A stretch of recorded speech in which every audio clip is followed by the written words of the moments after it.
Кыргызстан, Казакстан жана Өзбекстан журналисттери массалык маалымат каражаттарынын ишмердүүлүгүнө жаңы технологияларды киргизүү мүмкүнчүлүктөрүн талкуулашты. Бүгүнкү күндө ачык маалыматтар менен иштөө, так маалыматтарды издөө жана талдоо жөндөмүн билдирген. Дата журналистиканы колдонуу актуалдуу болуп баратат. Ошондой эле Борбордук Азия семинарына университеттердин окутуучулары жана профессорлор катышты. Алардын айтымында бүгүнкү күндө журналисттердин иш ыкмасын гана эмес, кадрларды даярдоонун методологиясын да өзгөртүү зарыл.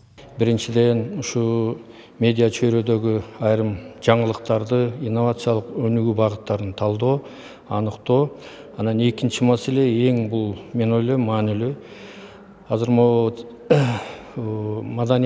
маалымат чөйрөсүндө жанагы цифрлаштыруу, анан кийин визуализация проблемасы, анан ошону чече турган адистерди даярдоо турган маселе да.